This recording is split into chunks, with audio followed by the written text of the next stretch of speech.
ਪੰਜਾਬ ਦਾ ਕਿਸਾਨ ਆਪਦੇ ਖੇਤਾਂ ਦੇ ਵਿੱਚ ਮਜ਼ਦੂਰੀ ਕਰੂਗਾ। ਇਹ ਬਾਦਲਾਂ ਦੇ ਫਾਇਦੇ ਲਈ ਹੋ ਸਕਦਾ ਹੈ, ਕਿਸਾਨਾਂ ਦੇ ਫਾਇਦੇ ਲਈ ਨਹੀਂ।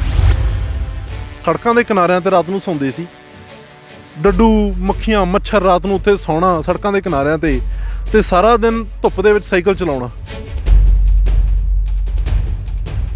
ਅੱਜ ਪੰਜਾਬ ਇੱਕ ਐਸੀ ਸਟੇਟ ਹੈ ਜਿਹੜੀ ਵਿਦਆਊਟ ਮੁੱਖ ਮੰਤਰੀ, ਬਿਨਾਂ ਮੁੱਖ ਮੰਤਰੀ ਤੋਂ ਚੱਲ ਰਹੀ ਹੈ।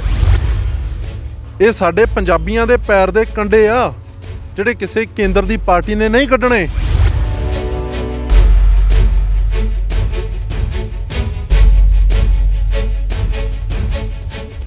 ਪੰਜਾਬੀ ਲੋਕ ਚੈਨਲ ਤੇ ਦਰਸ਼ਕਾਂ ਦਾ ਸਵਾਗਤ ਹੈ। ਅੱਜ ਅਸੀਂ ਕਰਦੇ ਹਾਂ ਗੱਲ ਖੇਤੀ ਦੇ ਮਸਲਿਆਂ ਤੇ। ਖੇਤੀ ਆਰਡੀਨੈਂਸ ਬਿੱਲ ਕੇਂਦਰ ਸਰਕਾਰ ਲਿਆ ਰਹੀ ਆ, ਪਾਸ ਕਰ ਰਹੀ ਆ, ਪਰ ਪੂਰੇ ਸੂਬੇ 'ਚ ਕੀ ਕਈ ਸਟੇਟਾਂ 'ਚ ਪੂਰਾ ਇਹਦਾ ਵਿਰੋਧ ਹੋ ਰਿਹਾ। ਕਿਸਾਨ ਕਹਿੰਦੇ ਨੇ ਕਿ ਅਸੀਂ ਬਰਬਾਦ ਹੋ ਜਾਵਾਂਗੇ। ਇਸ ਸੰਬੰਧੀ ਲੋਕ ਇਨਸਾਫ ਪਾਰਟੀ ਦੇ ਪ੍ਰਧਾਨ ਸਿਮਰਜੀਤ ਸਿੰਘ ਬੈਂਸ ਨੇ ਪਿਛਲੇ ਦਿਨੀ ਇੱਕ ਸਾਈਕਲ ਯਾਤਰਾ ਵੀ ਕੱਢੀ ਆ, ਉਹਦੇ ਸੰਬੰਧ 'ਚ ਕਿ ਕਿਸਾਨਾਂ ਨਾਲ ਕਿਸੇ ਵੀ ਤਰ੍ਹਾਂ ਦਾ ਧੱਕਾ ਨਹੀਂ ਹੋਣ ਦੇਵਾਂਗੇ। ਅੱਜ ਸਾਡੇ ਨਾਲ ਨੇ ਲੋਕ ਇਨਸਾਫ ਪਾਰਟੀ ਯੂਥ ਵਿੰਗ ਦੇ ਕੌਮੀ ਪ੍ਰਧਾਨ ਤਲਵਿੰਦਰ ਸਿੰਘ ਮਾਨ। ਉਹਨਾਂ ਨਾਲ ਕਰਦੇ ਹਾਂ ਗੱਲਬਾਤ ਕਿ ਕਿਸ ਤਰ੍ਹਾਂ ਤੁਸੀਂ ਕਿਸਾਨਾਂ ਦੇ ਨਾਲ ਹੋ, ਕਿਸ ਤਰ੍ਹਾਂ ਤੁਸੀਂ ਕਿਸਾਨਾਂ ਦੇ ਸੰਘਰਸ਼ 'ਚ ਉਹਨਾਂ ਦੇ ਮੋਢੇ ਨਾਲ ਮੋਢਾ ਲਾ ਕੇ ਖੜੋਗੇ। ਸੋ ਅਸੀਂ ਅੱਜ ਗੱਲਬਾਤ ਕਰਾਂਗੇ ਮਾਨ ਸਾਹਿਬ ਨਾਲ। ਮਾਨ ਸਾਹਿਬ, ਸਵਾਗਤ ਹੈ ਤੁਹਾਡਾ ਪੰਜਾਬੀ ਲੋਕ ਚੈਨਲ 'ਤੇ। ਪਹਿਲਾਂ ਤਾਂ ਪੰਜਾਬੀ ਲੋਕ ਚੈਨਲ ਦੇ ਸਾਰੇ ਦਰਸ਼ਕਾਂ ਨੂੰ ਵਾਹਿਗੁਰੂ ਜੀ ਕਾ ਖਾਲਸਾ, ਵਾਹਿਗੁਰੂ ਜੀ ਕੀ ਫਤਿਹ। ਮਾਨ ਸਾਹਿਬ, ਕਿਸਾਨਾਂ 'ਤੇ ਇੱਕ ਵੱਡੀ ਆਫਤ ਆ ਰਹੀ ਆ। ਕਿਸਾਨ ਕਹਿ ਰਹੇ ਨੇ ਕਿ ਆਰਡੀਨੈਂਸ ਬਿੱਲ ਜਾਂ ਮੰਡੀ ਬੋਰਡ ਟੁੱਟਣ ਦਾ ਸਿਸਟਮ ਜੇ ਹੋ ਗਿਆ, ਇਹ ਬਿੱਲ ਪਾਸ ਹੋ ਗਏ ਤਾਂ ਕਿਸਾਨ ਬਰਬਾਦ ਹੋ ਜਾਊਗਾ। ਤੁਸੀਂ ਕਿਸਾਨਾਂ ਨਾਲ ਹਾਂ ਦਾ ਨਾਰਾ ਮਾਰ ਰਹੇ ਹੋ ਤੇ ਪਿਛਲੇ ਦਿਨ ਸਾਈਕਲ ਮਾਰਚ ਵੀ ਕੱਢਿਆ ਸੀ। ਕੀ ਕਹੋਗੇ ਕਿਸਾਨਾਂ ਬਾਰੇ ਵੀ ਇਹ ਬਿੱਲ ਨੇ ਜਿਹੜੇ ਕਿੰਨੇ ਕੁ ਖਤਰਨਾਕ ਨੇ ਕਿਸਾਨਾਂ ਲਈ? ਅਮਨ ਜੀ, ਇਹ ਬਿੱਲ ਜੋ ਨੇ ਨਾ, ਇਹ ਖਤਰਨਾਕ ਨਹੀਂ ਹੈਗੇ, ਮਾਰੂ ਨੇ। ਇਹ ਕਿਸਾਨਾਂ ਨੂੰ, ਪੰਜਾਬ ਦੀ ਕਿਸਾਨੀ ਨੂੰ ਬਰਬਾਦ ਕਰ ਦੇਣਗੇ। ਪੰਜਾਬ ਦਾ ਕਿਸਾਨ ਆਪਦੇ ਖੇਤਾਂ ਦੇ ਵਿੱਚ ਮਜ਼ਦੂਰੀ ਕਰੂਗਾ ਜੇ ਬਿੱਲਾਂ ਨੂੰ ਸਮਾਂ ਰਹਿੰਦੇ ਹੋਏ ਨਾ ਇਹਨਾਂ ਨੂੰ ਰੱਦ ਕੀਤਾ ਗਿਆ, ਇਹਨਾਂ ਦਾ ਵਿਰੋਧ ਨਾ ਕੀਤਾ ਗਿਆ। ਤੁਸੀਂ ਮੇਰੀ ਗੱਲ ਯਾਦ ਰੱਖਿਓ, ਆਉਣ ਵਾਲੇ ਔਰ ਜ਼ਿਆਦਾ ਲੰਬਾ ਸਮਾਂ ਨਹੀਂ, 8-10 ਸਾਲਾਂ ਦੇ ਵਿੱਚ ਹੀ, 8-10 ਸਾਲਾਂ 'ਚ ਜਿਹੜਾ ਪੰਜਾਬ ਦਾ ਜ਼ਿਮੀਂਦਾਰ ਹੈ ਇਹ ਆਪਦੇ ਖੇਤਾਂ ਦੇ ਵਿੱਚ ਆਪ ਇੱਕ ਨੌਕਰ ਬਣ ਕੇ, ਅਦਾਨੀਆਂ ਦਾ ਨੌਕਰ ਬਣ ਕੇ, ਕਿਉਂਕਿ ਜੇ ਆਪਾਂ ਇਹਨੂੰ ਕਹੀਏ ਨਾ ਕਿ ਕੋਈ ਇੱਕ ਸਿਰਫ ਬਿੱਲ ਜਿਹੜਾ ਹੈ ਕੋਈ ਇਕੱਲੀ ਫਸਲਾਂ ਦੀ ਖਰੀਦੋ ਫਰੋਖਤ ਨਾਲ ਸੰਬੰਧਿਤ ਹੈ, ਨਹੀਂ। ਇਹ ਬੜਾ ਇਹਨਾਂ ਦਾ ਖਤਰਨਾਕ ਪਲਾਨ ਹੈ। ਇਹ ਕਾਰਪੋਰੇਟ ਘਰਾਣਿਆਂ ਦਾ ਕੇਂਦਰ ਸਰਕਾਰ ਦੇ ਥਰੂ ਇਹ ਪੂਰੇ ਪੰਜਾਬ ਨੂੰ ਹੜੱਪਣ ਦੀ ਸਕੀਮ ਹੈ। ਔਰ ਤੁਸੀਂ ਇਹਦੇ ਇੰਪੈਕਟਸ ਨੇ, ਜਿਹੜੇ ਨੈਗੇਟਿਵ ਇੰਪੈਕਟਸ ਨੇ, ਉਹ ਬੜੀ ਜਲਦੀ ਦੇਖੋਗੇ। ਔਰ ਪੰਜਾਬ ਦੀ ਕਿਸਾਨੀ ਜਿਹੜੀ ਪਹਿਲਾਂ ਹੀ ਖਤਮ ਹੋ ਚੁੱਕੀ ਆ, ਉਹ ਬਰਬਾਦ ਹੋ ਚੁੱਕੀ। ਨਹੀਂ, ਕੇਂਦਰ ਸਰਕਾਰ ਦੀ ਕੀ ਨੀਅਤ ਲੱਗਦੀ ਆ ਕਿਸਾਨਾਂ ਬਾਰੇ? ਇੱਕ ਪਾਸੇ ਤਾਂ ਕਿਸਾਨ ਕਿਹਾ ਜਾਂਦਾ ਵੀ ਅੰਨਦਾਤਾ ਕਿਸਾਨ, ਢਿੱਡ ਭਰਨ ਵਾਲਾ, ਪੂਰੀ ਦੁਨੀਆ ਦਾ ਢਿੱਡ ਭਰਦਾ, ਤੇ ਕੇਂਦਰ ਸਰਕਾਰ ਦੇ ਫਿਰ ਐਵੇਂ ਜੇ ਆਰਡੀਨੈਂਸ, ਕੀ ਕਹੋਗੇ ਉਹਦੇ ਬਾਰੇ? ਸਾਰੀ ਦੁਨੀਆ ਕੀ, ਦੇਸ਼ ਕੀ, ਸਟੇਟ ਕੀ, ਹਰ ਵਿਅਕਤੀ ਜਾਣਦਾ ਹੈ ਕਿ ਜਿਹੜੀ ਇਹ ਸੈਂਟਰ ਦੀ ਗਵਰਨਮੈਂਟ ਬਣੀ ਆ, ਮੋਦੀ ਸਰਕਾਰ ਹੈ, ਇਹ ਕੁਛ ਕਾਰਪੋਰੇਟ ਘਰਾਣਿਆਂ ਦੀ ਸਰਕਾਰ ਹੈ, ਜਿਨ੍ਹਾਂ ਨੇ ਇਹਨਾਂ ਨੂੰ 2014 ਤੋਂ ਲੈ ਕੇ ਹੁਣ ਤੱਕ ਜਿਹਨਾਂ ਨੇ ਫੰਡਿੰਗ ਕੀਤੀ ਹੈ, ਜਿਨ੍ਹਾਂ ਦੀ ਬਦੌਲਤ ਮੋਦੀ ਸਾਹਿਬ ਪ੍ਰਾਈਮ ਮਿਨਿਸਟਰ ਬਣੇ ਆ। ਇਹ ਉਹਨਾਂ ਲੋਕਾਂ ਦੀ ਸਰਕਾਰ ਹੈ। ਇਹ ਕੋਈ ਆਮ ਕਿਸੇ ਪੋਲੀਟੀਕਲ ਪਾਰਟੀ ਦੀ ਸਰਕਾਰ ਨਹੀਂ ਹੈ। ਸਿਆਸੀ ਪਾਰਟੀਆਂ ਹੁੰਦੀਆਂ ਨੇ, ਉਹ ਥੋੜ੍ਹਾ ਨਿਊਟਰਲ ਕਰਦੀਆਂ, ਤਾਂ ਇੱਕ ਪਾਸੜ ਇਹਨਾਂ ਦੇ ਫੈਸਲੇ ਆ। ਤੁਸੀਂ ਇੱਕ ਚੀਜ਼ ਨੋਟਿਸ ਕੀਤੀ ਹੋਏਗੀ, ਇਹ ਆਰਡੀਨੈਂਸ ਕੁਛ ਮਹੀਨਾ ਡੇਢ ਮਹੀਨਾ ਪਹਿਲਾਂ ਆਇਆ, ਪਰ ਇਸ ਤੋਂ ਪਹਿਲਾਂ ਜੇ ਆਪਾਂ ਜਾਈਏ ਨਾ ਤਾਂ ਇੱਕ ਡਬਰੂ ਪਿੰਡ ਆ ਪੰਜਾਬ ਦੇ ਵਿੱਚ, ਉੱਥੇ ਅਦਾਨੀਆਂ ਦਾ ਬਹੁਤ ਵੱਡਾ ਖਰੀਦ ਕੇਂਦਰ ਪਿਛਲੇ 3 ਸਾਲਾਂ ਤੋਂ ਬਣ ਰਿਹਾ।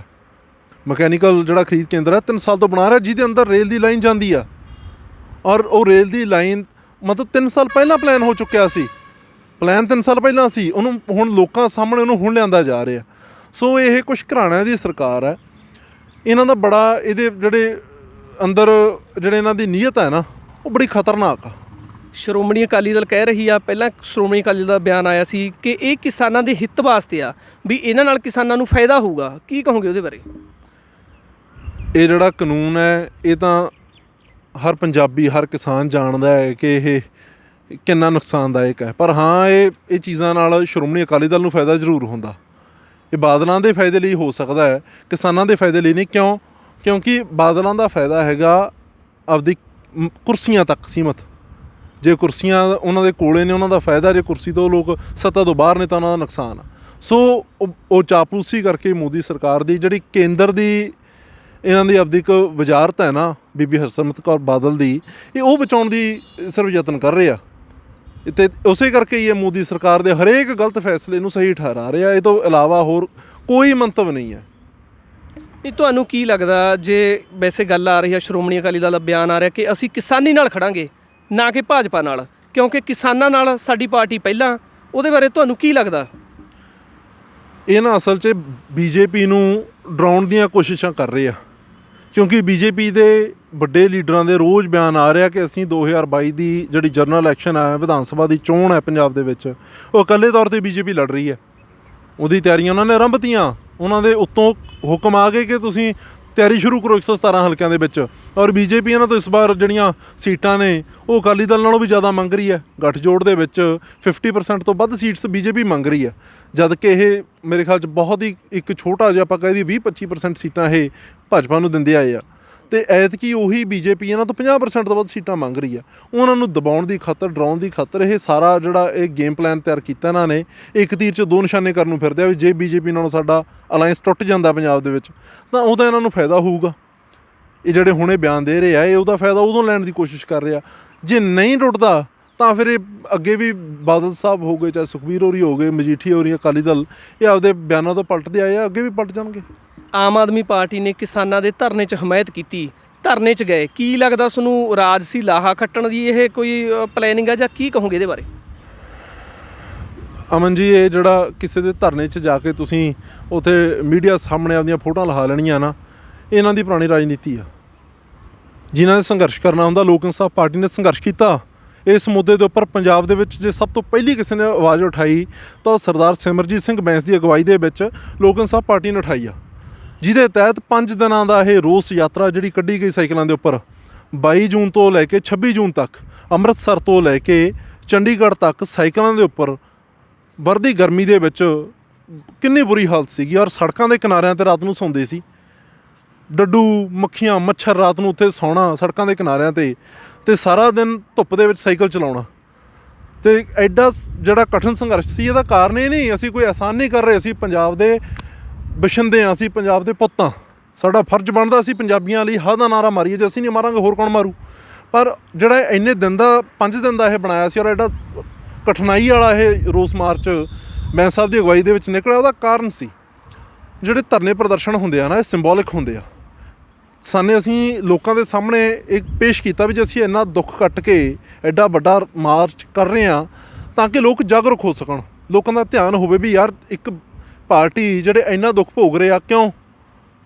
ਇਹ ਵੱਡੀ ਗੱਲ ਸੀਗੀ, ਬਹੁਤ ਵੱਡਾ ਮੁੱਦਾ ਸੀ। ਅਤੇ ਤੁਸੀਂ ਦੇਖਿਆ ਹੋਣਾ ਜਿੱਥੇ ਰਾਤ ਨੂੰ ਸਾਡੀ ਸਟੇ ਹੁੰਦੀ ਸੀ ਨਾ, ਜਿਹੜੇ ਆਸ-ਪਾਸ ਪਿੰਡਾਂ ਦੇ ਕਿਸਾਨ, ਮਜ਼ਦੂਰ, ਉਹ ਲੋਕ ਆ ਕੇ ਉੱਥੇ ਸਾਡੇ ਕੋਲ ਬਹਿੰਦੇ ਸੀ। ਬੈਂਸ ਸਾਹਿਬ ਨਾਲ ਡਾਇਰੈਕਟ ਇੰਟਰੈਕਸ਼ਨ ਹੁੰਦੀਆਂ ਸੀ ਉਹਨਾਂ ਦੀਆਂ।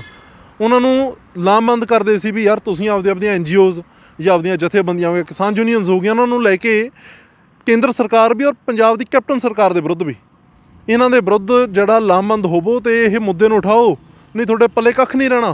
ਅਤੇ ਉਹਦਾ ਰਿਜ਼ਲਟ ਨਿਕਲਿਆ। ਦੇਖੋ ਕਿਸਾਨ ਯੂਨੀਅਨਾਂ ਨੇ ਹੁਣ ਕਿੱਡੇ ਵੱਡੇ ਪੱਧਰ 'ਤੇ ਇਹਨੂੰ ਉਠਾਇਆ। ਮਤਲਬ ਇਹਦੀ ਜੇ ਆਪਾਂ ਦੇਖਿਆ ਜਾਵੇ ਨਾ ਤਾਂ ਜਿਹੜੀ ਇਹਦੀ ਮੇਨ ਜਿਹੜੀ ਪਹਿਲਾਂ ਸ਼ੁਰੂ ਕੀਤੀ ਹੈ ਸਟਰਗਲ, ਤਾਂ ਉਹ ਲੋਕ ਇਨਸਾਫ ਪਾਰਟੀ ਨੇ ਕੀਤੀ ਹੈ। ਸੋ ਇਹ ਜਿਹੜੇ ਬਾਦਲ ਹੋ ਗਏ, ਕੈਪਟਨ ਹੋ ਗਏ, ਤਾਂ ਸਾਰੇ ਬੀਜੇਪੀ ਦੇ ਹੱਥ ਠੋਕੇ ਆ। ਇਹਨਾਂ ਦੇ ਅੱਲੇ ਤੱਲੇ ਕੱਖ ਨਹੀਂ। ਕੈਪਟਨ ਸਾਹਿਬ ਅਖਬਾਰਾਂ 'ਚ ਰੋਜ਼ ਬਿਆਨ ਦਿੰਦੇ ਆ, ਪਰ ਉਹ ਸਿਰਫ ਫੋਕੀ ਬਿਆਨਬਾਜ਼ੀ ਆ। ਪੰਜਾਬ ਸਰਕਾਰ ਦੀ ਨੀਅਤ ਕਿਵੇਂ ਲੱਗਦੀ ਆ? ਕਿਸਾਨਾਂ ਪੱਖੀ ਆ ਜਾਂ ਕੀ ਕਹੋਗੇ ਉਹਦੇ ਬਾਰੇ? ਬਸ ਤੁਸੀਂ ਦੇਖੋ ਨਾ, ਜੇ ਕਿਸਾਨਾਂ ਦੇ ਪੱਖੀ ਹੋਵੇ, ਬੈਂਸ ਸਾਹਿਬ ਨੇ ਹਜ਼ਾਰਾਂ ਵਾਰੀ ਮੇਰੇ ਖਿਆਲ 'ਚ ਅਲੱਗ-ਅਲੱਗ ਬਿਆਨਾਂ ਦੇ ਵਿੱਚ ਰੋਸ ਮਾਰਚ ਦੇ ਦੌਰਾਨ ਜਦੋਂ ਉੱਥੇ ਮੰਗ ਪੱਤਰ ਦੇ ਕੇ ਆਇਆ CM ਹਾਊਸ ਜਾ ਕੇ, ਉਦੋਂ ਵੀ ਉਹ 'ਚ ਕਿਹਾ ਵੀ ਕੈਪਟਨ ਸਾਹਿਬ ਜੇ ਤੁਸੀਂ ਕਿਸਾਨਾਂ ਦੇ ਹੱਕ 'ਚੋਂ, ਜੇ ਤੁਸੀਂ ਕਿਸਾਨਾਂ ਦੇ ਹਮਦਰਦੋਂ, ਤੁਸੀਂ ਜਾਓ ਜਾ ਕੇ ਇੱਕ ਜਿਹੜਾ ਵਿਧਾਨ ਸਭਾ ਦਾ ਹੰਗਾਮੀ ਸੈਸ਼ਨ ਬੁਲਾਓ, ਉੱਥੇ ਬੁਲਾ ਕੇ ਤੁਹਾਡੇ ਕੋਲ ਐਬਸੋਲੂਟ ਮੈਜੋਰਟੀ ਆ, ਗੋਲਡਨ ਮੈਜੋਰਟੀ ਹੈਗੀ ਆ ਕਾਂਗਰਸ ਕੋਲੇ, ਨਾਲ ਅਸੀਂ ਲੋਕ ਇਨਸਾਫ ਪਾਰਟੀ ਉਹਨਾਂ ਨੂੰ ਸਪੋਰਟ ਕਰਨ ਨੂੰ ਤਿਆਰ ਹਾਂ। ਤੁਸੀਂ ਇਸ ਬਿੱਲ ਦਾ ਭੋਗ ਪਾਓ, ਤੁਸੀਂ ਇਹ ਰੱਦ ਕਰਕੇ ਕੇਂਦਰ ਸਰਕਾਰ ਕੋਲੇ ਵਾਪਸ ਭੇਜੋ ਵੀ ਸਾਨੂੰ ਪੰਜਾਬੀਆਂ ਨੂੰ ਇਹ ਮਨਜ਼ੂਰ ਨਹੀਂ, ਅਤੇ ਗੱਲ ਖਤਮ ਹੋਵੇ। ਪਰ ਕੈਪਟਨ ਸਾਹਿਬ ਨਹੀਂ ਕਰ ਰਹੇ, ਔਰ ਉਹਦੇ ਕਈ ਕਾਰਨ ਨੇ ਬ੍ਰਦਰ। ਉਹਦੇ ਕਾਰਨ ਨੇ ਕੈਪਟਨ ਸਾਹਿਬ ਦਾ ਦਮਾਦ ਗੁਰਪਾਲ, ਜਿਹਦਾ 100 ਕਰੋੜ ਦਾ ਸਿੰਬੋਲਿਕ ਸ਼ੂਗਰ ਮਿਲ ਦਾ ਘਟਾਲਾ, ਕੈਪਟਨ ਸਾਹਿਬ ਦਾ ਬੇਟਾ, ਉਹਨਾਂ ਦੀ ਪਤਨੀ ਪ੍ਰਨੀਤ ਕੌਰ, ਜਿਨ੍ਹਾਂ ਦੇ ਸਵਿਸ ਬੈਂਕ ਦੇ ਵਿੱਚ ਅਕਾਊਂਟ ਨੇ, ਜਿਨ੍ਹਾਂ ਦੀ ਜਾਂਚ ਜਿਹੜੀ ਉਹ ਕੇਂਦਰੀ ਏਜੰਸੀਆਂ ਕਰ ਰਹੀਆਂ, ਤੇ ਕੈਪਟਨ ਸਾਹਿਬ ਜੇ ਥੋੜਾ ਜਿਹਾ ਵੀ ਸਾਹ ਭਰਨਗੇ ਬੀਜੇਪੀ ਦੇ ਖਿਲਾਫ ਤੇ ਚੱਕ ਕੇ ਅਗਲੇ ਨੇ ਅੰਦਰ ਤੁੰਨ ਦੇਣੇ ਆ। ਸੋ ਕੈਪਟਨ ਸਾਹਿਬ ਆਪਦਾ ਚੰਮ ਵਜਾਈ ਬੈਠੇ ਆ। ਇਹ ਨਹੀਂ ਹੈ ਕੈਪਟਨ ਕਿ ਇਹ ਕਹਿਣ ਨੂੰ ਮੁੱਖ ਮੰਤਰੀ ਕਾਂਗਰਸ ਦਾ ਹੈ, ਪਰ ਇਹ ਅੰਦਰੋਂ ਜਿਹੜਾ ਇਸ਼ਾਰਾ ਉਹ ਬੀਜੇਪੀ ਦਾ ਮੰਨ ਰਹੇ ਆ। ਸੋ ਕੈਪਟਨ ਸਾਹਿਬ ਕਦੇ ਵੀ ਕਿਸਾਨਾਂ ਦੇ ਹੱਕ 'ਚ ਨਹੀਂ ਖੜਨਗੇ। ਅੱਜ ਤੁਸੀਂ ਕੈਪਟਨ ਸਾਹਿਬ ਬਾਰੇ ਵੱਡੀਆਂ ਗੱਲਾਂ ਕਰਦੇ ਹੋ, ਕਿਸੇ ਟਾਈਮ ਤੁਸੀਂ ਵੀ ਕੈਪਟਨ ਸਾਹਿਬ ਦੀ ਪਾਰਟੀ ਦੇ ਹਿੱਸਾ ਤੇ ਪਾਰਟੀ ਵਿੱਚ ਸ਼ਾਮਲ ਸੀ, ਕਾਂਗਰਸ 'ਚ ਰਹੇ ਹੋ, ਤੇ ਅੱਜ ਤੁਸੀਂ ਗੱਲਾਂ ਕਰਦੇ ਹੋ ਕਿ ਕੈਪਟਨ ਸਾਹਿਬ ਐ ਨੇ। ਅਮਨ ਜੀ, ਬੰਦੇ ਨਾਲ ਸਿਆਣੇ ਇੱਕ ਕਹਾਵਤ ਹੈ ਕਿ ਜਾਂ ਰਾਹ ਪਈ ਜਾਣੀ ਹੈ ਜਾਂ ਬਾਹ ਪਈ ਜਾਣੀ ਹੈ। ਜਦੋਂ ਮੈਂ 2015 ਦੇ ਵਿੱਚ ਪਹਿਲਾਂ ਮੇਰਾ ਉਹਦਾ ਕੀਤਾ ਗਿਆ, ਮੈਂ ਆਲ ਇੰਡੀਆ ਜਾਟ ਸਭਾ ਦਾ ਸਭ ਤੋਂ ਯੰਗੈਸਟ ਜਨਰਲ ਸਕੱਤਰ ਬਣਿਆ ਸੀ। ਕੈਪਟਨ ਸਾਹਿਬ ਦੀ ਅਗਵਾਈ ਸੀ, ਉਹਦੇ ਕੌਮੀ ਪ੍ਰਧਾਨ ਕੈਪਟਨ ਅਮਰਿੰਦਰ ਸਿੰਘ ਸੀਗੇ। ਉਦੋਂ ਅਸੀਂ ਕੈਪਟਨ ਸਾਹਿਬ ਨਾਲ ਤੁਰਨ ਦਾ ਇੱਕ ਕਾਰਨ ਸੀ, ਅਸੀਂ ਕੈਪਟਨ ਅਮਰਿੰਦਰ ਸਿੰਘ ਦਾ 2002 ਤੋਂ 7 ਵਾਲਾ ਟਨਿਓਰ ਦੇਖਿਆ ਸੀ, ਔਰ ਇਕੱਲੇ ਮੈਨੇ ਨਹੀਂ ਪੂਰੇ ਪੰਜਾਬ ਨੇ ਉਹ ਟਨਿਓਰ ਦੇਖਿਆ ਸੀ, ਜਦੋਂ ਕੈਪਟਨ ਸਾਹਿਬ ਨੇ ਕਈ ਪੰਜਾਬ ਹਿੱਤਾਂ ਵਾਲੇ ਫੈਸਲੇ ਲਏ। ਪਰ ਜਿਹੜਾ 2017 ਤੋਂ ਹੁਣ ਤੱਕ ਦਾ ਇਹ 3 ਸਾਲ ਦਾ ਟਨਿਓਰ ਆ, 3.5 ਸਾਲ ਦਾ, ਇਹ ਕੈਪਟਨ ਅਮਰਿੰਦਰ ਸਿੰਘ ਉਹ ਨਹੀਂ ਹੈ। ਹੁਣ ਉਹ ਕੈਪਟਨ ਅਮਰਿੰਦਰ ਸਿੰਘ ਨਹੀਂ ਹੈ। ਔਰ ਤੁਸੀਂ ਦੇਖੋ 2017 ਦੇ ਵਿੱਚ ਲੋਕਾਂ ਨੇ ਇਤਿਹਾਸ ਰਚਤਾ, 77 MLA ਜਿੱਤਿਆਏ, ਅਤੇ ਲੋਕਾਂ ਨੂੰ ਉਹੀ ਟਨਿਓਰ ਯਾਦ ਸੀ ਨਾ। ਜਦ ਕਿ ਆਮ ਆਦਮੀ ਪਾਰਟੀ ਦੀ ਬੜੀ ਵੱਡੀ ਵੇਵ, ਅਕਾਲੀ ਦਲ ਭਾਜਪਾ ਦਾ 10 ਸਾਲ ਦਾ ਸੱਤਾ, ਅਤੇ ਉਹਨਾਂ ਨੂੰ ਲੋਕਾਂ ਨੇ ਪਟਾ ਕੇ ਮਾਰਿਆ। 77 MLA ਜਿੱਤਿਆ ਕੇ ਲੋਕਾਂ ਨੇ ਇਤਿਹਾਸ ਰਚਤਾ। ਲੋਕਾਂ ਨੂੰ ਇੱਕ ਉਮੀਦ ਸੀ ਕੈਪਟਨ ਅਮਰਿੰਦਰ ਸਿੰਘ ਉਹੀ 2002 ਤੋਂ 7 ਵਾਂਗੂ ਕੰਮ ਕਰਨਗੇ, ਪਰ ਕੈਪਟਨ ਅਮਰਿੰਦਰ ਸਿੰਘ ਹੁਣ ਜਿਸ ਤਰੀਕੇ ਦਾ ਕੰਮ ਕਰ ਰਹੇ ਆ, ਉਹ ਤੁਸੀਂ ਵੀ ਜਾਣਦੇ ਹੋ, ਮੈਂ ਵੀ ਜਾਣਦਾ। ਇੱਕ ਵੀ ਵਾਅਦਾ ਚੋਣਾਂ ਦੇ ਦੌਰਾਨ ਕੀਤਾ ਗਿਆ ਪੂਰਾ ਨਹੀਂ ਹੋਇਆ। ਅਸੀਂ ਪਿੰਡਾਂ 'ਚ ਜਾਂਦੇ, ਇਸ ਹਲਕੇ ਦੇ ਵਿੱਚ ਸੰਗਰੂਰ ਹਲਕਾ ਮੇਰਾ ਆਪਦਾ, ਸੰਗਰੂਰ ਹਲਕੇ 'ਚ ਮੈਂ ਜਾਣਾ ਤਾਂ ਲੋਕਾਂ ਨੇ ਕਹਿਣਾ ਵੀ ਉਦੋਂ ਦਾ ਮਾਨ ਸਾਹਿਬ ਤੁਸੀਂ ਬੜੇ ਵੱਡੇ ਵਾਅਦੇ ਕੀਤੇ ਸੀ। ਪਰ ਅੱਜ ਹਾਲਾਤ ਇਹ ਹੋ ਚੁੱਕਿਆ, ਸਾਡਾ ਉਸ ਟਾਈਮ ਦਾ ਜਿਹੜਾ ਵਰਕਰ ਸੀ ਕਾਂਗਰਸ ਪਾਰਟੀ ਦਾ ਜ਼ਮੀਨੀ ਸਤਰ 'ਤੇ ਕੰਮ ਕਰਨ ਵਾਲਾ, ਉਹਨਾਂ ਦੀ ਕਿਤੇ ਸੁਣਵਾਈ ਨਹੀਂ ਸੀ, ਬੁਰੀ ਹਾਲਤ, ਤੇ ਉਹਨਾਂ ਨੇ ਸਾਡੇ ਕੋਲੇ ਆਉਣਾ ਤੇ ਅਸੀਂ ਉਹਨਾਂ ਨੂੰ ਕੀ ਕਹਿੰਦੇ, ਅਸੀਂ 2 ਵਾਰ 4 ਵਾਰ ਉਹਨਾਂ ਨੂੰ ਦਿਲਾਸਾ ਦਿੰਦੇ, ਯਾਰ ਕੋਈ ਨਹੀਂ ਸਮਾਂ ਆਉਣ 'ਤੇ ਠੀਕ ਹੋ ਜਾਊਗਾ। ਪਰ ਇਸੇ ਤਰੀਕੇ ਜੋ 2.5 ਸਾਲ ਬੀਤ ਗਏ, ਫਿਰ ਅਸੀਂ ਵਾਹਿਗੁਰੂ ਦੀ ਕਿਰਪਾ ਹੈ, ਅੰਦਰ ਪਰਮਾਤਮਾ ਨੇ ਅਣਖਿੱਜਤ ਬਖਸ਼ਿਸ਼ ਕੀਤੀ ਆ। ਸੋ ਅਸੀਂ ਇੰਨੇ ਬੇਸ਼ਰਮ ਨਹੀਂ ਹੈਗੇ ਵੀ ਅਸੀਂ ਫਿਰ ਵੀ ਉਸ ਪਾਰਟੀ 'ਚ ਬੈਠੇ ਰਹੀਏ ਜਿਹੜੀ ਲੋਕਾਂ ਨਾਲ ਧੋਖਾ ਕਰਕੇ ਗਈ ਆ। ਅਸੀਂ ਆਪਦੀ ਸੋਚ ਫਿਰ ਸਾਡੀ ਬੈਂਸ ਸਾਹਿਬ ਨਾਲ ਮਿਲੀ ਅਤੇ ਕਾਂਗਰਸ ਨੂੰ ਫਤਿਹ ਬੁਲਾਤੀ। ਲੋਕ ਇਨਸਾਫ ਪਾਰਟੀ SVIL ਦੇ ਮੁੱਦੇ ਤੇ ਵੀ ਬੜੀ ਬੋਲੀ ਆ, ਤੇ ਪਾਣੀਆਂ ਦੇ ਮੁੱਦੇ ਤੇ ਬੜੀਆਂ ਗੱਲਾਂ ਕੀਤੀਆਂ ਨੇ। ਤੁਹਾਨੂੰ ਕੀ ਲੱਗਦਾ, ਇੱਕ ਤਾਂ ਆਪਾਂ ਪਾਣੀ SVIL ਤੇ ਗੱਲ ਕਰਦੇ ਹਾਂ, ਇੱਕ ਪੰਜਾਬ ਦੀਆਂ ਨਹਿਰਾਂ ਦੇਖ ਲਓ ਵੀ ਨਹਿਰਾਂ 'ਚ ਪਾਣੀ ਨਹੀਂ ਆਉਂਦਾ, ਕੋਈ ਨਹਿਰ ਟੁੱਟ ਰਹੀ ਹੈ, ਜੇ ਜ਼ਿਆਦਾ ਪਾਣੀ ਆ ਜੇ ਫਿਰ ਵੀ ਕਿਸਾਨਾਂ ਦਾ ਨੁਕਸਾਨ, ਨਹੀਂ ਪਾਣੀ ਨਹੀਂ ਮਿਲ ਰਿਹਾ ਕਿਸਾਨਾਂ ਨੂੰ, ਕੀ ਕਹੋਗੇ ਉਹਦੇ ਬਾਰੇ? ਅਮਨ ਜੀ, ਫਿਰ ਉਹੀ ਗੱਲ ਆ ਗਈ, ਮੈਂ ਤੁਹਾਨੂੰ ਪਹਿਲਾਂ ਕਹਿ ਕੇ ਹਟਿਆ, ਇਹ CM ਦੇ ਹੱਥ 'ਚ ਹੁੰਦਾ ਸਾਰਾ ਕੁਛ। ਸੋ 2002 ਤੋਂ 7 ਵਾਲਾ CM ਹੀ ਹੈ ਨਹੀਂ। ਐਕਚੁਅਲੀ ਜੇ ਟੈਕਨੀਕਲੀ ਦੇਖਿਆ ਜਾਵੇ ਤਾਂ ਅੱਜ ਪੰਜਾਬ ਇੱਕ ਐਸੀ ਸਟੇਟ ਹੈ ਜਿਹੜੀ ਵਿਦਆਊਟ ਮੁੱਖ ਮੰਤਰੀ, ਬਿਨਾਂ ਮੁੱਖ ਮੰਤਰੀ ਤੋਂ ਚੱਲ ਰਹੀ ਹੈ। CM ਸਾਹਿਬ ਤੁਸੀਂ ਦੇਖੋ ਕਿੰਨੇ ਮਹੀਨੇ ਹੋ ਗਏ ਅੱਜ ਤੱਕ ਕਿਸੇ ਨੇ CM ਸਾਹਿਬ ਨੂੰ ਲਈ ਵੀ ਨਹੀਂ ਦੇਖਿਆ। ਕਰੋਨਾ ਦਾ ਬਹਾਨਾ ਬਣਾ ਕੇ ਅਤੇ ਆਪਦੇ ਵਿਦੇਸ਼ੀ ਮਹਿਮਾਨਾਂ ਨਾਲ ਪਤਾ ਨਹੀਂ ਕਿੱਥੇ ਲੁਕੇ ਹੋਏ ਆ। ਬਾਕੀ ਵੀ MLA ਆ, ਮੰਤਰੀ ਆ, ਹੋਰ ਸਟੇਟਾਂ ਦੇ ਮੁੱਖ ਮੰਤਰੀ, ਪ੍ਰਧਾਨ ਮੰਤਰੀ ਵੀ ਆ, ਉਹ ਵੀ ਦਿਖਾਈ ਦੇ ਰਹੇ ਆ, ਕਿਤੇ ਨਾ ਕਿਤੇ ਘੱਟ ਵੱਧ ਦਿਖਾਈ ਤਾਂ ਦਿੰਦੇ ਆ ਨਾ। ਅਤੇ ਪੰਜਾਬ ਦੇ ਮੁੱਖ ਮੰਤਰੀ ਸਾਹਿਬ ਪਤਾ ਨਹੀਂ ਕਿੱਥੇ ਨੇ। ਔਰ ਜਿਹੜੀ ਗੱਲ ਤੁਸੀਂ ਕੀਤੀ ਆ ਪੰਜਾਬ ਦੇ ਪਾਣੀਆਂ ਦੀ ਗੱਲ ਕਰ ਰਹੇ ਹੋ, ਲੋਕ ਇਨਸਾਫ ਪਾਰਟੀ ਦਾ ਸਟੈਂਡ ਬੜਾ ਸਪਸ਼ਟ ਹੈ, ਬੜਾ ਕਲੀਅਰ ਹੈ ਇਸ ਮੁੱਦੇ ਦੇ ਉੱਪਰ। ਸਾਨੂੰ ਜਾਂ ਤਾਂ ਪੰਜਾਬ ਦੇ ਜਿਹੜਾ ਲੁੱਟਿਆ ਗਿਆ ਪਾਣੀ ਆ, ਜਿਹਦੀ ਕੀਮਤ 16 ਲੱਖ ਕਰੋੜ ਤੋਂ ਵੀ ਵਧੇਰੇ ਬਣਦੀ ਆ, ਜਾਂ ਤਾਂ ਸਾਨੂੰ ਉਹਦਾ ਜਿਹੜਾ ਪੈਸਾ ਚਾਹੀਦਾ, ਔਰ ਆਉਣ ਵਾਲੇ ਸਮੇਂ ਦੇ ਵਿੱਚ ਜਿਹੜਾ ਸਾਡਾ ਪਾਣੀ ਹੋਰ ਸਟੇਟਾਂ ਨੂੰ ਜਾਊਗਾ, ਜਾਂ ਤਾਂ ਸਾਨੂੰ ਉਸ ਪੈਸੇ ਦਾ ਚਾਹੀਦਾ ਪਾਣੀ ਦਾ ਚਾਹੀਦਾ ਪੈਸਾ, ਅਤੇ ਜਾਂ ਫਿਰ ਤੁਸੀਂ ਜਿਹੜਾ ਹੋਰ ਸਟੇਟਾਂ ਨੂੰ ਜਾ ਰਿਹਾ ਪਾਣੀ ਆ ਉਹਨੂੰ ਬੰਦ ਕਰੋ। ਕਿਉਂਕਿ ਪੰਜਾਬ ਮਾਲਕ ਹੈ, ਪੰਜਾਬੀ ਲੋਕ ਮਾਲਕ ਨੇ ਉਸ ਪਾਣੀ ਦੇ। ਰਿਪੇਰੀਅਨ ਲਾਅ ਜਿਹੜਾ ਪੂਰੇ ਦੁਨੀਆ 'ਚ ਜਿਹੜਾ ਇੰਪਲੀਮੈਂਟ ਹੁੰਦਾ, ਜਿਹਦੇ ਮੁਤਾਬਕ ਪੰਜਾਬ ਦੇ ਲੋਕ ਪੰਜਾਬ ਦੇ ਇਹ ਪਾਣੀ ਦੇ ਮਾਲਕ ਨੇ। ਇੱਕ ਪਾਸੇ ਦਿੱਲੀ ਹਰਿਆਣੇ ਨੂੰ ਪਾਣੀ ਦੇ ਪੈਸੇ ਦੇ ਰਹੀ ਆ, ਪਰ ਹਰਿਆਣਾ, ਰਾਜਸਥਾਨ, ਦਿੱਲੀ ਉਹ ਪੰਜਾਬ ਨੂੰ ਪੰਜਾਬ ਦੇ ਪਾਣੀ ਦੇ ਪੈਸੇ ਨਹੀਂ ਦੇ ਰਿਹਾ। ਔਰ CM ਸਾਹਿਬ ਚੁੱਪ ਤੇ ਖਾਮੋਸ਼ ਨੇ। ਬੈਂਸ ਸਾਹਿਬ ਪੂਰਾ ਡੈਲੀਗੇਸ਼ਨ ਲੈ ਕੇ ਗਏ, CM ਸਾਹਿਬ ਦੇ ਸਾਹਮਣੇ ਰੱਖਿਆ ਕਿ ਆਹ ਦੇਖੋ ਜੀ, ਇਹ ਇਸ ਤਰੀਕੇ ਪੈਸਾ ਜਿਹੜਾ ਪੰਜਾਬ ਦੇ ਲੋਕਾਂ ਨੂੰ ਮਿਲਣਾ ਚਾਹੀਦਾ ਹੈ, ਉਹਨਾਂ ਦੇ ਸਾਹਮਣੇ ਪੂਰਾ ਰੱਖਿਆ। ਅਤੇ ਔਰ CM ਸਾਹਿਬ ਕਨਵਿੰਸ ਹੋਏ, ਸਿਰਫ ਬਿੱਲ ਬਣਾ ਕੇ ਹੀ ਭੇਜਣਾ ਹੈ, ਬਿੱਲ ਬਣਾ ਕੇ ਅਸੀਂ ਦੂਜੀਆਂ ਸਟੇਟਾਂ ਨੂੰ, ਰਾਜਸਥਾਨ ਵਰਗਿਆਂ ਨੂੰ ਭੇਜਣਾ ਹੈ। ਪਰ CM ਸਾਹਿਬ ਬਿੱਲ ਵੀ ਨਹੀਂ ਭੇਜਦੇ। ਕਾਰਨ ਕੀ ਹੈ? ਫਿਰ ਉੱਥੇ ਗੱਲ ਆਉਂਦੀ ਆ, ਗੱਲ ਮੋਦੀ 'ਤੇ ਆ ਕੇ ਟਿਕਦੀ ਆ, ਗੱਲ BJP 'ਤੇ ਆ ਕੇ ਟਿਕਦੀ ਆ। ਜੋ ਕੇਂਦਰ ਕਹਿੰਦਾ CM ਸਾਹਿਬ ਉਹ ਕਰਦੇ ਆ। ਮਤ ਸੋਚੋ ਕਿ ਇੱਕ ਮੇਰੇ ਅੱਜ ਮਨ ਦੇ ਵਿੱਚ ਗੱਲ ਚੱਲਦੀ ਚੋ ਨਾ ਇੱਕ ਰਾਹਤ ਇੰਦੌਰੀ ਸਾਹਿਬ ਦਾ ਬੜਾ ਖੂਬਸੂਰਤ ਸ਼ੇਅਰ ਹੈ कि ना किसी हम सफ़र ना किसी हम नशी से निकलेगा, हमारे पाँव का कांटा है हम ही से निकलेगा। ये साढ़े पंजाबियों के पैर के कंडे आ ਜਿਹੜੇ ਕਿਸੇ ਕੇਂਦਰ ਦੀ ਪਾਰਟੀ ਨੇ ਨਹੀਂ ਕੱਢਣੇ, ਇਹ ਸਾਨੂੰ ਪੰਜਾਬੀਆਂ ਨੂੰ ਆਪ ਕੱਢਣੇ ਪੈਣੇ ਆ। ਕਦੇ ਉਮੀਦ ਨਾ ਕਰਿਓ ਕਿ ਕਾਂਗਰਸ, ਬੀਜੇਪੀ ਜਾਂ ਆਮ ਆਦਮੀ ਪਾਰਟੀ ਜਾਂ ਇਹਨਾਂ ਦੇ ਭਾਈਵਾਲ ਪਾਰਟਨਰ ਜਿਵੇਂ ਕਿ ਬੀਜੇਪੀ ਦਾ ਅਕਾਲੀ ਦਲ ਹੈ, ਜਾਂ ਜਿਸ ਤਰ੍ਹਾਂ ਹੁਣ ਸੁਣਨ 'ਚ ਆ ਰਿਹਾ ਬ੍ਰਹਮਪੁਰਾ ਸਾਹਿਬ ਦੀ ਇੱਕ ਇੰਟਰਵਿਊ ਮੈਂ ਥੋੜ੍ਹੇ ਦਿਨ ਪਹਿਲਾਂ ਦੇਖੀ, ਉਹ 'ਚੋਂ ਕਹਿ ਰਿਹਾ ਕਿ ਢੀਂਡਸਾ ਸਾਹਿਬ ਨੂੰ ਵੀ ਬੀਜੇਪੀ ਦਾ ਥਾਪੜਾ ਹੈ। ਮਤ ਸੋਚੋ ਕਿ ਇਹਨਾਂ ਲੋਕਾਂ ਨੂੰ ਇਹ ਤੁਹਾਨੂੰ ਕੋਈ ਤੁਹਾਡੇ ਹੱਕ ਦੀ ਗੱਲ ਕਰਨਗੇ, ਇਹ ਪੰਜਾਬ ਨੂੰ ਪੰਜਾਬ ਦੇ ਹੱਕ ਲੈ ਕੇ ਦੇਣਗੇ, ਕਦੇ ਨਹੀਂ ਲੈ ਕੇ ਦੇਣਗੇ। ਇਹ ਪੰਜਾਬ ਦੇ ਹੱਕ, ਪੰਜਾਬ ਦੀ ਇੱਕ ਖੇਤਰੀ ਪਾਰਟੀ ਜਿਨ੍ਹਾਂ ਦੇ ਅੰਦਰ ਜਜ਼ਬਾ ਹੋਵੇ, ਕੁਛ ਕਰਨਾ, ਇਮਾਨਦਾਰੀ ਹੋਵੇ, ਇਹ ਉਹੀ ਪਾਰਟੀ ਲੈ ਕੇ ਦੇ ਸਕਦੀ ਹੈ। ਔਰ ਉਹ ਤੁਸੀਂ ਖੁਦ ਨਿਗਾਹ ਮਾਰ ਕੇ ਦੇਖੋ ਤੇ ਉਹ ਪੰਜਾਬ ਦੇ ਵਿੱਚ ਇੱਕੋ ਪਾਰਟੀ ਤੁਹਾਨੂੰ ਦਿਖਾਈ ਦੇਗੀ, ਲੋਕ ਇਨਸਾਫ ਪਾਰਟੀ, ਜਿਹੜੀ ਵਿਧਾਨ ਸਭਾ 'ਚ ਰਜਿਸਟਰਡ ਆ, ਜਿਹਦੇ ਕੋਲ ਪੱਕਾ ਚੋਣ ਨਿਸ਼ਾਨ ਹੈ, ਜਿਹਦੇ MLA ਵਿਧਾਨ ਸਭਾ 'ਚ ਨੇ, ਔਰ ਕਿਸ ਤਰੀਕੇ ਜ਼ਮੀਨੀ ਸਤਰ 'ਤੇ ਲੜਾਈ ਲੜ ਰਹੇ ਆ, ਕਿੱਡੇ ਪੱਧਰ 'ਤੇ ਪੰਜਾਬ ਦੇ ਪਾਣੀਆਂ ਦੀ ਚਾਹੇ ਲੜਾਈ ਹੋਵੇ, ਚਾਹੇ ਕਰਪਸ਼ਨ ਖਿਲਾਫ ਜੰਗ ਹੋਵੇ। MLA 115 ਹੋਰ ਪਾਰਟੀਆਂ ਦੇ ਵੀ ਹੈਗੇ ਆ ਪੰਜਾਬ ਦੇ ਵਿੱਚ, 13 ਲੋਕ ਸਭਾ ਦੇ MP ਨੇ, 7 ਰਾਜ ਸਭਾ ਦੇ MP ਨੇ, ਪਰ ਲੜਾਈ ਲੋਕ ਇਨਸਾਫ ਪਾਰਟੀ ਦੇ 2 MLA ਲੜਦੇ ਦਿਖਾਈ ਦਿੰਦੇ ਆ। ਚਾਹੇ ਪਾਸਪੋਰਟ ਦਫ਼ਤਰ ਹੋਵੇ, ਚਾਹੇ ਕੋਈ ਵੱਡੇ ਤੋਂ ਵੱਡਾ ਅਫਸਰ ਹੋਵੇ, ਚਾਹੇ ਪੰਜਾਬ ਦਾ DGP ਹੋਵੇ ਪੁਲਿਸ ਦਾ, ਚਾਹੇ ਕੋਈ ਪਟਵਾਰੀ ਹੋਵੇ, ਮਤਲਬ ਟੌਪ ਤੋਂ ਲੈ ਕੇ ਗਰਾਊਂਡ ਤੱਕ ਸਿਮਰਜੀਤ ਸਿੰਘ ਬੈਂਸ ਲੜਾਈ ਲੜਦੇ ਦਿਖਾਈ ਦਿੰਦੇ ਆ।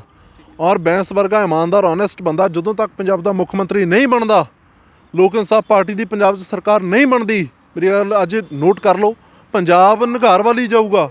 ਪੰਜਾਬ ਅੰਤ ਵੱਲ ਵੱਧ ਰਿਹਾ ਸਪੀਡ ਨਾਲ। ਔਰ ਪੰਜਾਬ ਦਾ ਚਾਹੇ ਸਾਡੀ ਜਵਾਨੀ ਹੈ, ਚਾਹੇ ਕਿਸਾਨੀ ਹੈ, ਚਾਹੇ ਡਰੱਗਸ ਦੇ ਇਸ਼ੂ ਨੇ, ਜਿੰਨੇ ਵੀ ਇਸ਼ੂਜ਼ ਨੇ ਉਹ ਜਿਉਂਦੇ ਤਿਉਂ ਨੇ। ਬਾਦਲਾਂ ਸਮੇਂ ਵੀ ਉਹੀ ਸੀ ਕਿ ਕੈਪਟਨ ਦੀ ਸਰਕਾਰ ਸਮੇਂ ਵੀ ਉਹੀ ਨੇ। ਸੋ ਪਾਣੀ ਦੇ ਮੁੱਦਿਆਂ ਦੇ ਉੱਪਰ ਬੜੀ ਜਲਦ ਜਿਹੜੇ ਅਸੀਂ ਇੱਕ ਸਾਡਾ ਪਾਣੀ ਸਾਡਾ ਹੱਕ ਮੁਹਿੰਮ ਚਲਾਈ ਸੀ, ਜਿਹਦੇ ਤਹਿਤ 21 ਲੱਖ ਲੋਕਾਂ ਦੇ ਦਸਤਖਤ ਕਰਾਏ ਗਏ, ਉਹ ਸਾਰਾ ਤਿਆਰ ਹੋ ਚੁੱਕਿਆ। ਬੜੀ ਜਲਦ ਇੱਕ ਬੜਾ ਵੱਡਾ ਇਸੇ ਤਰੀਕੇ, ਜਿਸ ਤਰੀਕੇ 5 ਦਿਨਾਂ ਦਾ ਇਹ ਪਹਿਲਾਂ ਤੁਸੀਂ ਰੋਸ ਮਾਰਚ ਦੇਖਿਆ, ਇਸੇ ਤਰੀਕੇ ਪੰਜਾਬ ਦੇ ਹਜੇ ਕੁਛ ਇਹਦੀ ਮੈਂ ਤੁਹਾਨੂੰ ਪੱਕੀ ਇਨਫੋਰਮੇਸ਼ਨ ਤਾਂ ਨਹੀਂ ਤੁਹਾਨੂੰ ਦੇਵਾਂਗਾ, ਇਹ ਤਾਂ ਪਾਰਟੀ ਪ੍ਰੈਜ਼ੀਡੈਂਟ ਹੀ ਤੁਹਾਨੂੰ ਪ੍ਰੈਸ ਕਾਨਫਰੰਸ ਕਰਕੇ ਦੱਸਣਗੇ, ਪਰ ਇਹਦੀ ਜਿਹੜੀ ਮੋਸਟਲੀ ਸਾਡੇ ਚਾਂਸਿਸ ਨੇ ਕਿ ਅਸੀਂ ਹਰੀਕੇ ਪੱਤਨ ਤੋਂ ਚੱਲਾਂਗੇ। 21 ਲੱਖ ਸਾਈਨ ਉਹ ਫਾਈਲਾਂ ਦਾ ਇੱਕ ਪੂਰਾ ਛੋਟਾ ਟਰੱਕ ਭਰ ਕੇ ਅਤੇ ਲਿਜਾ ਕੇ ਇਹਨਾਂ ਦੇ ਸਪੁਰਦ ਕਰਾਂਗੇ ਵਿਧਾਨ ਸਭਾ ਦੀ ਜਿਹੜੀ ਕਮੇਟੀ ਹੈ ਕਿ ਇਹਦੇ ਉੱਪਰ ਜਿਹੜਾ ਮਤਾ ਬਿੱਲ ਬਣਾ ਕੇ ਭੇਜੋ। ਸਾਈਨ ਤਾਂ ਇੱਕ ਵਾਰ ਪਹਿਲਾਂ ਵੀ ਕਰਵਾਏ ਸੀ, ਤੁਸੀਂ ਪਹਿਲਾਂ ਵੀ ਕਰਵਾਏ ਨੇ ਸਾਈਨ। ਉਹੀ 21 ਲੱਖ ਸਾਈਨਸ ਦੀ ਮੈਂ ਗੱਲ ਕਰ ਰਿਹਾ, ਉਹੀ ਜਿਹੜਾ ਸਾਡਾ ਪਾਣੀ ਸਾਡਾ ਇੱਕ ਮੁਹਿੰਮ ਸੀ, 21 ਲੱਖ ਸਾਈਨ ਹੋਏ ਆ। ਵਿੱਚ ਕਰੋਨਾ ਆਉਣ ਕਰਕੇ, ਉਹਦੇ ਕਰਕੇ ਤੁਹਾਨੂੰ ਪਤਾ ਹੀ ਆ ਸਾਰਾ ਮਾਹੌਲ ਹੀ ਇੱਕ ਡਿਫਰੈਂਟ ਹੋ ਗਿਆ। ਔਰ ਸਰਕਾਰ ਨੂੰ ਬੜਾ ਵਧੀਆ ਕਰੋਨਾ ਬਹਾਨਾ ਮਿਲ ਗਿਆ, ਨਾ ਕੋਈ ਧਰਨਾ ਪ੍ਰਦਰਸ਼ਨ ਹੋਣ ਦਿੰਦੇ ਆ, ਨਾ ਕੁਛ ਹੋਰ। ਜਿਹੜੇ ਕੋਈ ਹੁਣ ਅਸੀਂ ਜਦੋਂ 5 ਦਿਨਾਂ ਦੀ ਤੁਸੀਂ ਜਿਹੜੀ ਯਾਤਰਾ ਦੀ ਗੱਲ ਕੀਤੀ ਆ, ਕਿਸਾਨ ਬਚਾਓ ਪੰਜਾਬ ਬਚਾਓ, ਜਿਹੜੀ ਰੋਸ ਯਾਤਰਾ ਕੀਤੀ ਗਈ, 5 ਦਿਨਾਂ ਦੇ ਦੌਰਾਨ ਸਾਡੇ ਤੇ 3 ਪਰਚੇ ਦਿੱਤੇ ਗਏ ਆ ਪੰਜਾਬ ਸਰਕਾਰ ਵੱਲੋਂ। ਸੋ ਇਹਨਾਂ ਦਾ ਇੱਕ ਤਰੀਕਾ ਇਹਨਾਂ ਨੂੰ ਬੜਾ ਵਧੀਆ ਮਿਲ ਗਿਆ ਕਿ ਜਿਹੜਾ ਇਹਨਾਂ ਦੇ ਖਿਲਾਫ ਆਵਾਜ਼ ਉਠਾਉਂਦਾ, ਕਰੋਨਾ ਦਾ ਬਹਾਨਾ ਲੈ ਕੇ ਉਹਦੇ ਪਰਚਾ ਠੋਕ ਦਿਓ। ਅਸੀਂ ਇਹਨਾਂ ਦੇ ਪਰਚਿਆਂ ਤੋਂ ਡਰਨ ਵਾਲੇ ਨਹੀਂ, ਸਾਨੂੰ ਜੇਲ੍ਹਾਂ ਦਾ, ਕਚਹਿਰੀਆਂ ਦਾ, ਕੋਰਟਾਂ ਦਾ ਕੋਈ ਡਰ ਨਹੀਂ ਹੈ। ਅਸੀਂ ਹਰੇਕ ਤਰ੍ਹਾਂ ਦੇ, ਕਿਉਂਕਿ ਸਾਨੂੰ ਇਸ ਦੇਸ਼ ਦੇ ਕਾਨੂੰਨ 'ਤੇ ਯਕੀਨ ਹੈ, ਅਸੀਂ ਹਰ ਤਰ੍ਹਾਂ ਦੀ ਲੜਾਈ ਲੜਨ ਨੂੰ ਤਿਆਰ ਹਾਂ, ਪਰ ਕੈਪਟਨ ਅਮਰਿੰਦਰ ਸਿੰਘ ਦੇ ਅੱਗੇ ਝੁਕਾਂਗੇ ਨਹੀਂ। ਔਰ ਜਿਹੜਾ ਪੰਜਾਬੀਆਂ ਨੂੰ ਇਹਨਾਂ ਦਾ ਬਣਦਾ ਹੱਕ ਆ ਦਵਾ ਕੇ ਰਹਾਂਗੇ।